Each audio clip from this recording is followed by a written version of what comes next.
담보물권 하겠습니다.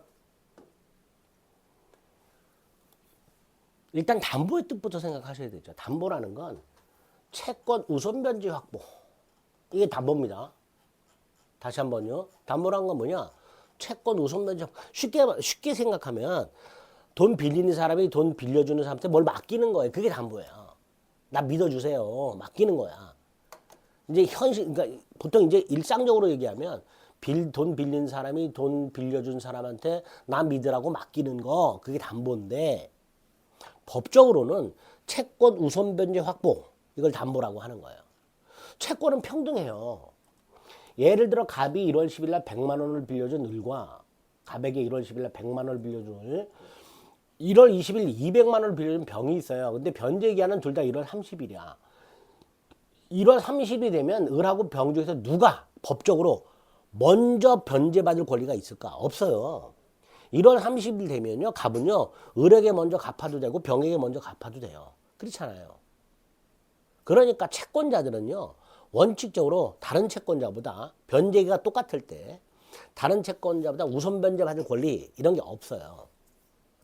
그러다 보니까 채권자들은 우선 변제 받고 싶은 생각을 하는 사람이 있겠지요. 그죠? 그 수단이 되는 게 바로 담보다라고 생각하시면 돼요. 두 가지예요. 인적 담보가 있고 물적 담보가 있는데요. 인적 담보는 보증인 세우는 거고요. 물적 담보가 바로 담보 물권입니다. 채무자가요, 돈 빌리면서 물건을 맡겨요.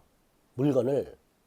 그럼 채권자는 그 물건을 가지고 있다가 나중에 채무자가 돈을 갚지 않으면 그 물건을 팔아가지고 그 판돈에서 회수한단 말이죠. 이게 담보 물권이다 라고 생각하시면 됩니다. 이런 담보 물권은 전형 담보 물권이 있고 비전형 담보 물권이 있습니다. 전형 담보 물권은 민법에 있어요. 유치권, 질권, 저당권. 이 전형 담보 물권은 딱 요렇게 하는 거야. 돈을 안 갚았어? 응, 목적물 경매해. 경매한 돈으로 회수해. 이게 전형 담보 물권이에요. 반면에 비전형 담보 물권은 특히 부동산에 대해서는 가등기 담보 등에 관한 법률이 있는데, 비전형 담보 물권은 뭐냐? 채무자가 돈을 안 갚으면요, 채권자가 소유권을 가져가 버려요. 그냥 경매하는 게 아니고 소유권을 가져가 버립니다. 요게 비전형 담보 물권입니다.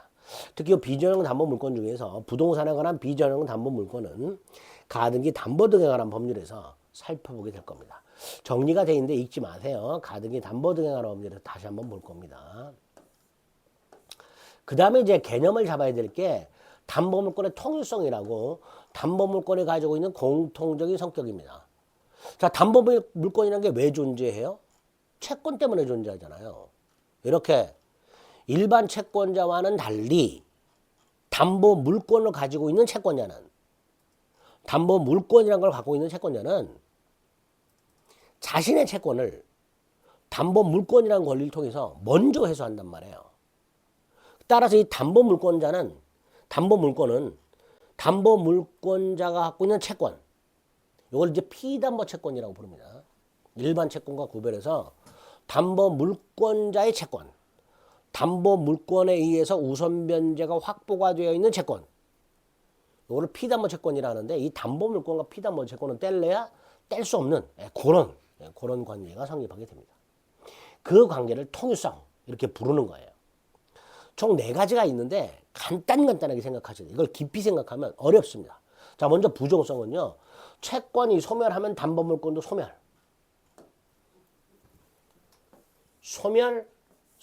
이렇게만 기억하세요. 채권이 소멸하면 담보물권도 소멸. 수반성은요, 채권 재산권이잖아요. 양도하거나 상속할 수 있잖아. 즉 채권이 다른 사람에게 넘어가. 그러면 담보물권도 함께 넘어가. 이게 수반성이에요. 그러니까 채권이 이전되면 담보물권도 함께 이전. 이게 수반성입니다.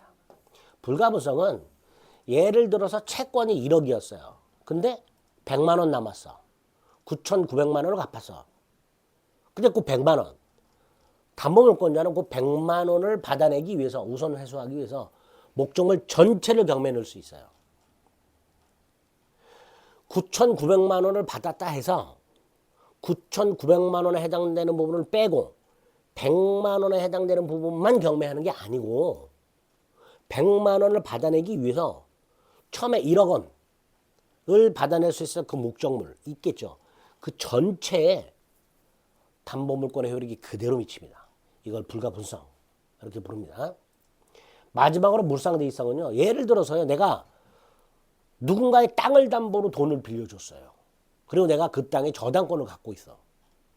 그리고 그 사람이 돈을 안 갚으면 저당권이라는 담보물권의 기초에서 땅을 경매해갖고 돈을 회수할 생각을 하고 있었어. 근데 이 땅이 느닷없이 국가가 수용을 해버렸네. 국가 소유가 돼버렸어요. 그럼 나는 설령 채무자가 돈을 갚지 못했다 하더라도 국가가 수용해버린 국가 소유가 된 땅을 경매에 넣어서 내 돈을 회수할 수는 없습니다. 대신 이 채무자가 땅이 수용이 되면 받게 되는 보상금이 있을 거 아닙니까? 이 보상금을 가치 변형물이라고 불러요. 요 가치 변형물로부터 회수할 수 있어요. 돈을. 그런 걸 물상대위라고 합니다. 내가 토지의 저당권을 갖고 있었는데 그 땅이 수용이 됐고 그 수용된 토지의 가치 변형물인 보상금 위에 대신 자리를 잡게 됩니다. 그래서 물상대위라고 불러요. 저당권 같은 담보 목적물이 멸실해서는 공용징수되고 가치 변형물이 있을 때 담보물권자는 그 가치 변형물로부터 자신의 채권을 회수하는 성질을 물상대위를 한다. 이 물상대위 개념이 제일 어렵습니다. 나중에 저당권 가면 굉장히 어려운 개념이 나와요. 어렵게 나와요. 어쨌든 담보물권의 통일성이란 담보물권자가 가지고 있는 채권, 피담보 채권과 담보물권과의 관계라고 생각하시고 네 가지가 있다. 부종성, 수반성, 불가분성, 물상대위성 이렇게 개념 잡아주십니다. 그 다음에 담보물권이 세 가지가 있는데 전형 담보물권 민법에 있는 거 그중에 유치권하고 저당권이 우리 시험법이라고 그랬죠. 자, 유치권은 뭐냐? 자, 유치라는 말은 물건을 점유하면서 반환을 거절하는 것을 유치라고 합니다. 그러니까 유치라는 말 속에는 점유가 들어있어요. 유치권은 물건을 점유하면서 반환을 거절하는 것을 말한다. 자, 그러면 어떤 게 유치권이냐? 간단하게 이것만 한번 생각해 보세요. 제가 나중에 이제 기본 강의 들어가면 예를 더 들어드릴 텐데 오늘 제일 쉬운 거. 갑, 건축주, 을, 건축업자. 건축주와 건축업자 사이에 건물 신축 계약. 이건 이제 건물 신축. 도급 계약 이렇게 불러요. 도급 계약. 물건이나 일의 완성을 목적으로 하는 계약을 도급 계약이라고 합니다. 건축주가 도급인이고요. 건축업자가 수급인입니다. 자, 요때 공사대금이 이제 잔행금이 10억이 남았어요. 당연히 건물이 완공됐으니까 갑은에게 10억을 지급해야 되잖아요. 근데 만약에 갑이 10억을 지급하지 않으면 을은 요 공사대금은 10억을 받을 때까지 건물을 유치하게 됩니다. 즉 을은 건축주 갑이 10억을 지급할 때까지 건물을 점유하면서 반환을 거절하게 됩니다. 이게 유치권이다라고 생각하시면 돼요. 그럼 법적으로는 뭐라고 돼 있을까? 타인 물건 또는 유가증권을 점유한 자라고 돼 있는데 유가증권은 생각하지 마시고요. 타인 물건, 갑소유 건물을 점유한 을은 그 물건, 건물에 관하여 생긴 채권, 공사대금 채권을 가지고 있을 때 그 공사대금 채권을 받을 때까지 건물을 뭐 할 수 있다? 점유하면서 반환을 거절할 수 있다. 이게 유치권이다. 밑에 얘는 자동차 수리가 나왔죠. 수리도 한번 생각해 보세요. 자동차 수리비를 안 줘. 그러면 카세타 사장님은 자동차 유치하겠죠. 그게 유치권이에요. 여러분이 자동차 수리를 맡겨보셨겠지만 수리비 줘야 자동차 돌려주잖아요. 수리비를 안 주면 수리비를 줄 때까지 그 자동차를 유치할 수 있단 말이죠. 그게 유치권이다 라고 생각하시면 됩니다. 자, 유치권은 물권입니다. 물권인데 당사자 간의 약정, 즉 법률 행위로는 성립하지 않아요. 법률 규정에 의해서만 성립합니다. 유치권에 관련된 조문들에 보면, 유치권에 관련된 민법 조문에 보면 그 조문 속에 유치권이 성립하기 위한 요건들이 촥촥촥촥 들어있어요. 지금 개념만 하더라도 유치권이 성립하려면 타인 물건이어야 되잖아요. 물건에 관하여 생긴 채권이 있어야 되잖아요. 그죠? 타인 물건이고 물건에 관하여 생긴 채권이 있어야 돼요. 그리고 그 채권이 변제기에 도달해야 되잖아요. 야, 줄 때까지 물건 못 주니까 줄 때가 됐어야 되잖아. 그러니까 숨어 있어. 변제기 도래. 그죠? 이런 게 법에서 정하고 있는 유치권의 성립 요건이 되는 거예요. 건축주와 건축업자 사이에 공사대금을 안 주면 건물을 유치하기로 하는 계약 이런 거 없어요. 그래서 유치권은 법정 담보 물권이라는 거, 약정을 통해 성립하지 않는다는 거 잊지 마시고, 점유가 유치권 속에 들어있었잖아요. 그러니까 점유를 상실하는 순간 유치권을 소멸한다는 거. 3번은 보지 마시고, 법정 담보 물권이라고 말씀드렸죠. 법정 담보 물권인데 뭐 그렇게 강력하진 않아요. 권리 자체는 강력한데 당사자가 합의로 배제할 수는 있습니다. 그 다음에 유치권자는요, 우리 담보물권자들은 특히 이제 담보물권의 목적이 우선 변제잖아요. 그죠? 다른 채권자보다 우선 변제 받는 건데, 유치권은요, 내 돈 받을 때까지 물건을 꽉 쥐고 안 내놓을 수 있어요. 누구에든지. 그러니까 우선 변제가 필요 없어요. 아까 건물을 유치하고 있었잖아요. 건축업자 을이. 건물이 만약에 다른 사람이 경매를 넣어서 경매가 됐다 하더라도 유치권자는 그 법원으로부터 우선 변제를 받질 않아요. 그냥 버텨요. 나 내 돈 받을 때까지 건물 못 줘. 이렇게. 설령 경매가 되더라도 유치권을 소멸하지 않는단 말이죠. 그래서 우선 변제가 필요 없습니다. 대신 경매권은 있고요. 우선 변제가 없으니까 가치 변형물로부터 우선 변제 받는 성질이 있었죠. 물상대비 이런 것도 유치권을 얻게 됩니다. 자, 기초 과정에서는 유치권이 뭐냐 개념만 잡아주시기 바랍니다. 자, 담보물권의 마지막 저당권이 나왔는데, 이건 저당권은요, 오늘 개념, 저당권, 공동저당권, 근저당권이라는 요 세 가지 권리의 개념만 좀 생각을 해봅니다. 저당권이란 게 뭘까? 갑이요, 101호 아파트를 은행에 담보로 제공하고 맡기고 돈을 빌리는 경우, 이때 은행은요, 요 101호에다가 저당권 또는 근저당권이라는 권리를 갖게 되는데요. 자, 이때 을은행을 생각해 보세요. 이 을은행은 일단 이 101호를 점유하진 않아요. 그쵸? 주택담보대출 받은 것이 뭐 생각해 보세요. 101호. 갑이 살죠? 갑. 갑이 점유하고 거주하잖아요. 은행이 들어와서 사는 게 아니라. 결국 은행은 이걸 점유하지 않아요. 대신 이런 생각을 해요. 어떤 생각? 갑이 돈을 갚지 않으면 101호를 경매해서 채권을 회수해야지. 이런 생각을 하는 거죠. 요거를 관념적으로 지배한다 이렇게 말을 해요. 이 생각을. 은행의 생각. 은행이 갑으로부터 101호를 담보로 제공받고 돈을 빌려주면서 그 101호의 을이 저당권을 갖고 있다. 을은 무슨 생각을 할까? 갑이 돈을 갚지 않으면 101호를 경매에서 회수해야지 라고 생각하겠지. 그렇게 생각하는 것을 관념적으로 지배한다라고 말을 합니다.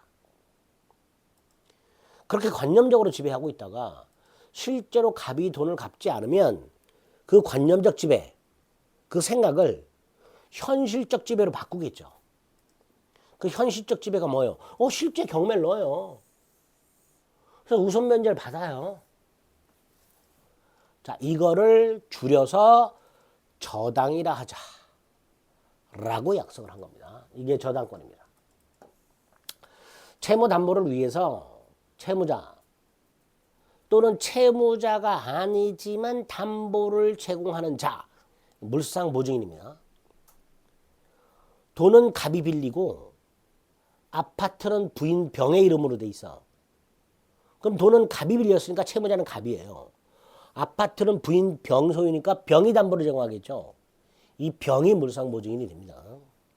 어쨌든 저당권자는 이렇게 채무를 담보할 목적으로 채무자 또는 물상보증인이 제공한 토지 또는 건물을 채권자가 직접 점유하지 않은 채 관념상으로만 지배하고 있다가 나중에 변제가 없을 때 그 목적물을 경매해서 우선 변제받는 권리를 담보물권이란다. 개념만 이렇게 확실하게 잡아주시기 바랍니다. 99% 약정을 통해서 발생합니다. 나머지는 보지 마시고요. 물상보증인의 개념 기억합니다. 물상보증인은 채무자가 아니지만 담보를 제공하는 자라 그랬죠. 일반 보증인과 차이는요. 일반 보증인은 채무자가 갚지 않으면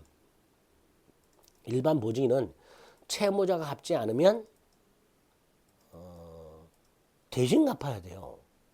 그러니까 채권자가 일반 보증인한테 돈 갚아 그러면 갚아야 돼요. 근데 물상보증인은 채무자가 돈을 갚지 않는다 하더라도 돈을 갚을 필요는 없어요. 즉 채무를 부담하진 않아요. 그 목적물만큼의 책임만 질 뿐입니다. 그런 걸 물상보증인이란다. 확인하시고 나머지로 쭉쭉 넘어가세요. 기초과정에. 자, 개념 중에 봐야 될 게 있어요. 공동저당이라는 게 나왔습니다. 을이 갑에게 1억 5천을 빌려줘요. 근데 갑이 담보를 제공하는 게 땅이야. 땅인데 1억밖에 안 돼. 근데 그 땅에 건물인데 건물도 1억이야. 자, 을은 1억 5천을 빌려줘요. 그럼 여러분들, 을은 땅만 담보로 잡을까요? 건물만 담보로 잡을까요? 땅, 건물 전부를 담보로 잡아야 될까요? 당연히 땅, 건물 전부를 담보로 잡아야 되겠죠. 땅만 갖고는 1억 5천 회수 못 하잖아요. 건물만 갖고도 1억 5천 회수를 못 하니까 결과적으로 을은 갑의 땅과 건물에 각각 저당권을 갖게 될 겁니다. 자, 을 채권자 한 명이죠. 채권 1억 5천만 원짜리 하나잖아요. 근데 목적물이 2개고 저당권이 2개야. 이런 걸 공동저당이라 합니다. 즉 목적물의 수만큼 저당권을 갖고 있을 때 그걸 공동저당이라 한다. 채권이 하나고 채권자가 한 명인데 이 한 명의 채권자가 여러 개의 저당권을 갖고 있을 때 이걸 공동저당이라 한다. 즉 부동산 수만큼 저당권이 성립하게 됩니다. 마지막 근저당권. 이게 좀 어렵습니다. 갑과 을 사이에 을이 A 물건을 외상으로 공급하고 6개월 뒤 정산하기로 합니다. 그러면 이걸 6개월이라고 했을 때 을이 물건을 공급해서 이걸 채권이라고 하겠습니다. 이쪽을 기간으로 보고요. 을이 물건을 외상으로 공급할수록 채권이 증가하죠. 갑이 일부 정산해주면 줄어들죠. 다시 을이 외상 공급하면 채권이 늘어나잖아요. 갑이 어느 날 전부 정산해줬어요. 그럼 채권이 빵원이 되잖아요. 근데 아직 6개월이 안 됐어요. 또 외상으로 공급합니다. 또 정산합니다. 또 공급합니다. 그러다가 6개월이 딱 되면 요때 채권이 확정되잖아요. 요걸 담보하는 저당권, 요걸 근저당권이라 합니다. 즉 처음에 정해진 액수를 빌려주는 게 아니라 아니고 이렇게 둘 사이에 일정한 기간을 정한 계약이 성립해. 요거를 계속적 거래 관계라고 해요. 이렇게 계속적 거래 계약이 있게 되면 거래가 진행될수록 채권이 증감 변동하다가 결산기가 되면 그때 채권이 확정된단 말이죠. 따라서 처음 계약 당시에 이 두 사람은 나중에 결산기에 돈을 갚지 않으면 목적물을 경매해서 내가 이만큼을 한도로 우선 변제 받겠다라고 우선 변제 받는 한도를 정해서 저당권을 설정하게 됩니다. 이런 걸 근저당이란다. 357조 저당권은 그 담보할 채무의 최고액, 즉 우선변제 한도만 정하고 그 채무 액수가 얼마인지 그 확정을 장래 유보해서 설정할 수 있다. 이게 근저당권이다. 그러니까 근저당권이 성립하려면 계속적 거래관계가 존재해야 되고 채권이 확정되지 아니한 채 증감 변동해야 되잖아요. 채권이 불특정되어 있어요. 액수가. 또 중간에 일시 이렇게 채권이 소멸하더라도 근저당권은 소멸하지 않습니다. 즉 부종성이 완화되어 있다는 이런 특징을 갖고 있게 됩니다.